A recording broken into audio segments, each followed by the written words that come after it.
Good afternoon, good morning, or good evening, wherever you're at. My name is Don Gertz, and I'm here with my friend Greg DeMarco, and we're having a sales conversation. And not that he's trying to sell me anything, and I'm not trying to sell him anything. We just want to talk about the sales conversation and how important it is for the success of a salesperson, whether you're selling real estate or selling yachts. Greg sold yachts for many years, and I've been in real estate since forever, 1984. And so it doesn't matter what you're selling, but it's all about the conversations that we have. And today we want to talk a little bit about storytelling, and not that we want to talk about the bad kind of storytelling where you make things up, but how storytelling can be effective in helping us sell whatever we're selling. So, Greg, how do you use storytelling in your sales process? Well, I think it's a crucial part to your ability to be able to build rapport and connection with your prospects or your buyers. The simple reason is because you have to cater and tailor your story to their motivations and their situation that they're at any given time. So when you go through that sort of discovery stage and you find out and you listen and you ask intelligent questions, you're finding out about where they're at. Then you can take a story that, like, I have an example of something that pertains to what they're talking about. And then I'm able to build on that to bring, a much more impactful and emotional conversation, so that they're drawn into this. But you and I have talked about this before, about the hero being the prospect or the buyer, and bringing them through that journey. And we're just a guide for them. But the story has to be intelligent enough, and the story has to be exciting enough that it keeps them interested in what we're doing. Right? Really, there's two kinds of stories. There's stories that we can tell from the past experiences, and there's a story that we can tell as we build the journey. But really what we're doing is we're helping them create their own story, right? Yeah. So they're the hero. And it's like I remember I've gone through some different trainings with Donald Miller in his Story Brand company, and they talk about story and how when you understand the how story works, you can kind of ruin the movies, right? That you go to, because you always, okay, here's the hero in the movie, and the hero has to have that, they have to have something happen to them, otherwise we're not interested in what happens to that hero. And then they go along and the guide helps them through this, and then another thing comes along, and so that there's going to be this they have to overcome this hurdle or whatever, this problem in the stories. And then that they're in most movies, that they're going to survive. I mean, and that's I mean, I always think that's wrong when the hero doesn't survive. But don't like those movies. But it's true. You can actually, when you actually study how it works. But that's so our hero in our story, in our presentation, they have a problem they have to overcome. And as the guide, we help them overcome that. So we help them build their story. Yeah. No, it's listen, it starts with asking the right questions to discover the points of desire and despair, basically, right? So what do they want? Well, what's causing them pain? What's that despair? What's that desire? And it helps you tell a better story. When you understand where they're at, you can pull the buyer into the story.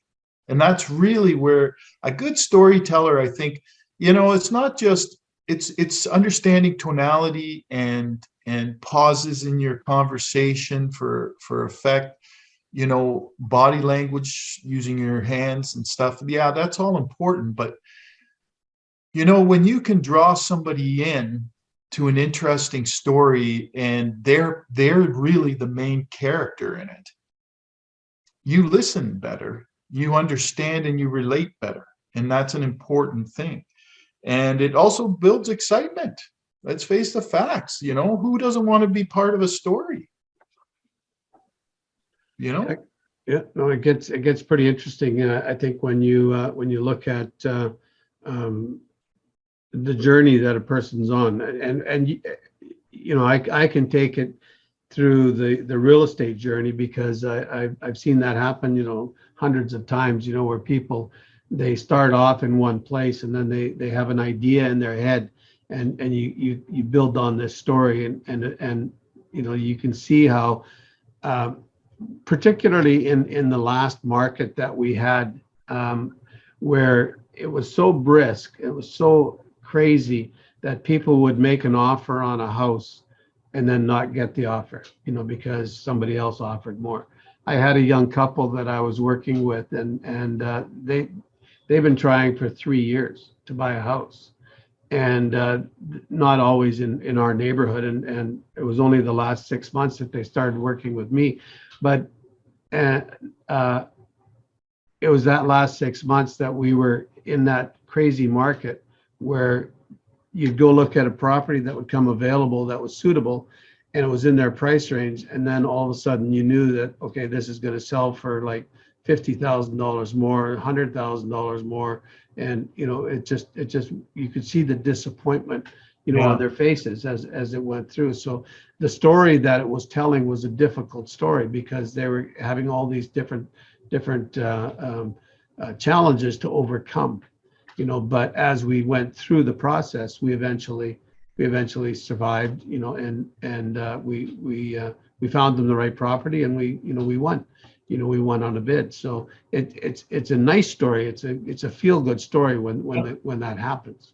And that's I think the process of a successful sales presentation as well, is that when the story has a happy ending, then your client is happy, and you should be happy as well.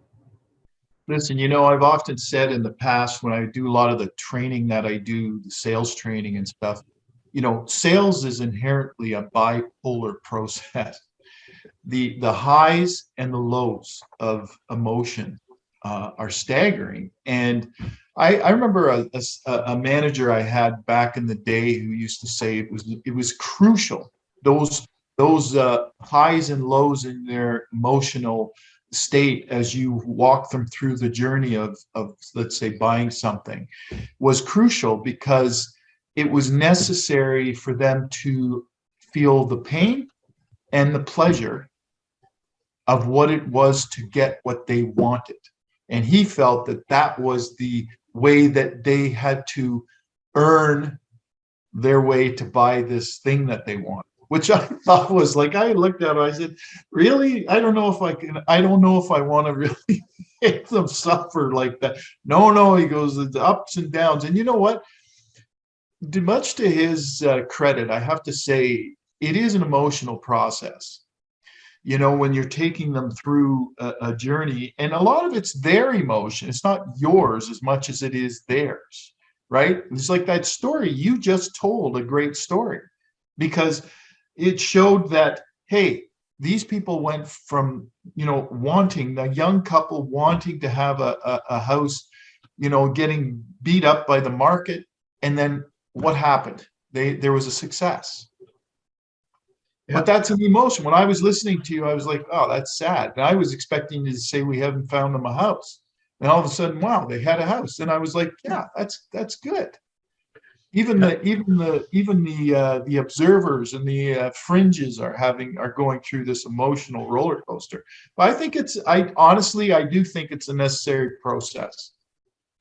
Well, it's definitely there are highs and lows in any buyer process, and I think that and depending on the amount of gain, like in housing, that's a major purchase. So I would say that the potential for a low is greater, and the potential for a high is higher, because of the amount of investment there is. So I mean, there's not as much high and low in the process when I go to buy a TV.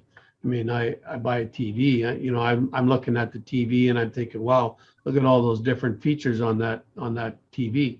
And then, you know, the salesman can come along and show me the different tools. And I'm thinking, wow, you know, I want that, I want that, I want that. And then they tell me the price, and then I'm disappointed because I don't want to spend that kind of money on a TV. So Well, okay, well, what that can I comes get? down to value, boy. That comes Well, down to value. I know. Okay, so you can get a 60-inch TV that has all of these things for $2,500, or you can buy a 60-inch TV that turns on and off and gets the channels, and it's for like half the price, you know. So But you understand that it is an emotional process, right? oh, absolutely. You're going, there's up, there's down, there's sideways, and I remember a few negotiations in the boat business where, you know, one, like, so a spouse wanted one thing, the other party didn't want that, and then you're talking about price, so I didn't want to pay that kind of money for it, and next thing you know, it's almost like a, you know, gee, well, you know, that's not going to work for me, and then you're getting through this whole, you know, situation where, you know, eventually you come to terms with, okay, this is what you've asked for, this is what you want, can you see how that's going to work for you? You know, and you know, what kind of boating do you like? You got to ask the right questions or get them into the right product. But it's always an emotional roller coaster. That's why I've always said, you know, sales is inherently a bipolar, you know, process. That's all there is to it. I don't know that I've ever heard it being described as a bipolar process, but it's I get it. I get it. I get it because typically people, they, whether they want to admit it or not, they buy emotionally, and then they try to justify it logically. You know, But you so, see, that's how I used to find. That's exactly right, Don. They think about it with emotions, and then they justify it with logic. And where I found that the biggest mistakes are made is when they can't justify it, they may just be in the wrong product. If they can't justify it logically and they're getting upset, that's when I know, you know, I don't know if this one's the right one for you. Maybe we need to look at something else, you know? oh yeah, no, totally. Yeah, it's an interesting, like the whole sales process is really all part of them being in their own story, and we just come along as a guide to help them through that story to get what they want. And I think when we look at that, at the sales process from that approach, we're actually more likely to have helped somebody make a good purchase or make a good decision than if we come along saying, I have a product to sell and I need to do whatever I can to sell it. So am I actually looking for what's best in my client? Then I'm looking at what's best in their story. If I'm just looking to make a sale, then I don't care what their story is. I just want to, I'll make the story, I'll try to make that story anything I can so that my product fits. But anytime you're able to create an experience for them, and that's how you create the experience, is through story and involving them and, you know, being part of that whole thing. And if you can create that experience for them, it goes tenfold further down the road. And, you know, they've got a story to tell themselves. Boy, we saw, I can't tell you how many homes we saw. We always got outbid. I couldn't believe it. And then finally at the end, you know, that's an experience, and that's what you want to create. We had to tell a little bit more about that story. We had gone through. We started looking in November, and they had a budget in mind. They were very, you know, responsible that way. They had been diligent and had saved, you know, a good amount of money, so they had a good down payment, and they didn't want to overextend themselves. So we started off looking for townhouses. Well, townhouses soon were out of our price range, so they started looking at condos. So then we look at a condo, and you know, there was nothing seemed like home. You know, like when you go, lots of times when people look at a house, they can see themselves, they picture themselves living in the house. They're actually living the story as they're looking at the home. And we finally found one that they said, this is our place. They finally found one. They had found one that they said, this is our place. And then we made the offer, and we made a really good offer. We made a very, very strong offer, and we lost. And the next week I took them out looking at other properties, and we went and we looked at 3 properties this one particular Saturday.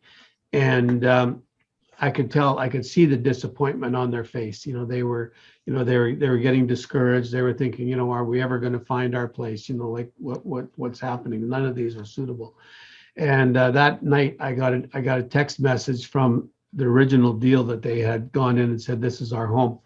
And I got a text message from the other realtor saying, the other deal collapsed.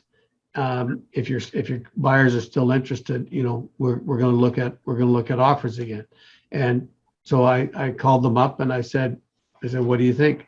I said, and they were excited. They were excited because they had now, and they were even more excited when our offer became the primary offer and was accepted. I think there still was 3 offers.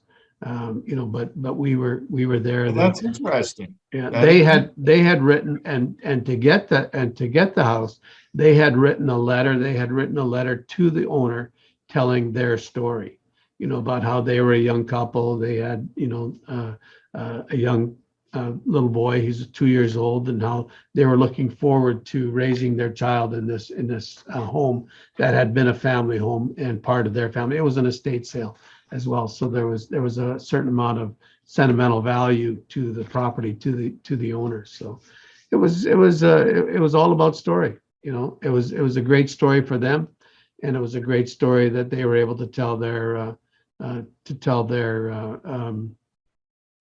the owner that got them the results they wanted.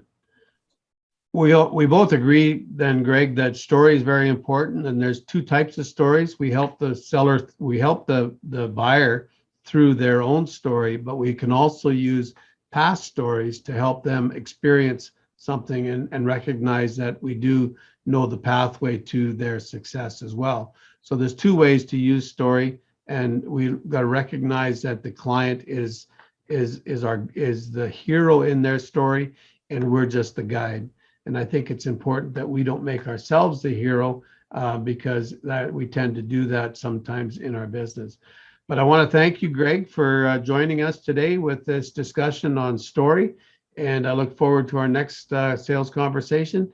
And until then, this is Greg and Don's Excellent Adventure. And we hope that you're on your own excellent adventure. And if we can help you in any way, please let us know. Greg does sales and mentoring training with individuals, and I help new realtors become successful in their chosen career. So we look forward to seeing you soon, and take care. So thanks, Greg. Thanks, Don.